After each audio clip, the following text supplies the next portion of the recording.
Okay, in this video we're going to do a complete percent yield question where we're going to imagine taking two solutions which are both soluble, combining them together to make a precipitate, filtering the precipitate out and weighing it. And we're going to imagine in our mind that we did this as an actual experiment and we got an actual mass, and then we're going to predict what that mass should have been and as a result do the percent yield of that.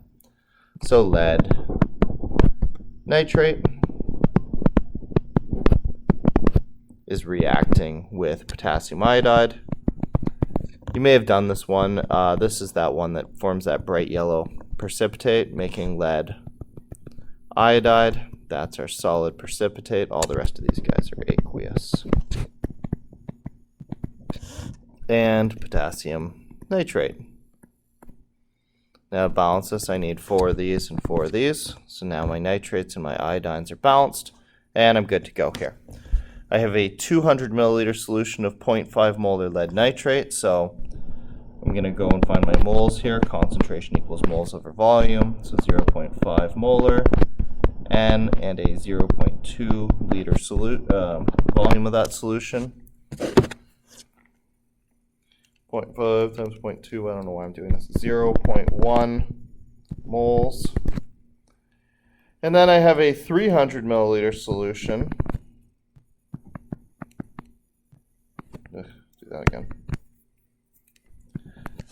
of potassium iodide. So I've got my 0.2 molar here, and my volume here is 0.3 liters, and so I get 0.06 moles of this.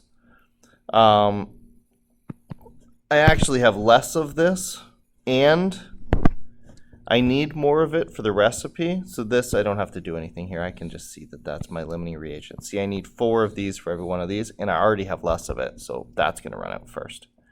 I'm using this to predict how much lead iodide I'm going to produce. So my moles of Ki in comparison to my moles of lead iodide are in a 4:1 ratio. So if I have 0.06 moles of this for my moles of lead iodide, then that's in a 4:1 ratio. So I bring the 1 up, the 4 down. And for my lead iodide, I'm going to get 0.015 moles. Now to get that as a mass, I need the molar mass. This is going to be a big one. 207, that grams per mole, that's my lead, plus 4 times my iodide, which is also quite large, 126.9 grams per mole. So I get a molar mass, 207 plus 126.9 times 4 of 714.6 grams per mole.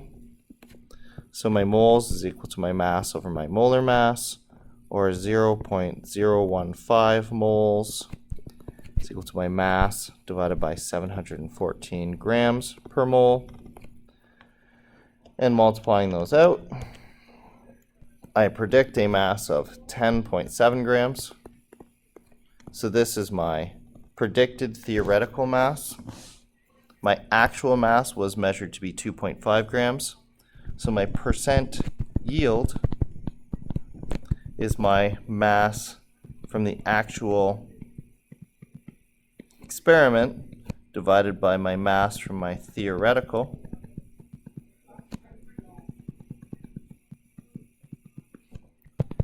Which is 2.5 grams out of the predicted 10 grams. So that's not very big. My percent yield is 0.233 or 23.3%. So this is sort of the whole deal. We got a limiting reagent problem to start. We see we run out of this because we have less of it and we need more of it in the thing. We use that to predict the actual number of moles then, since it's the limiting reagent.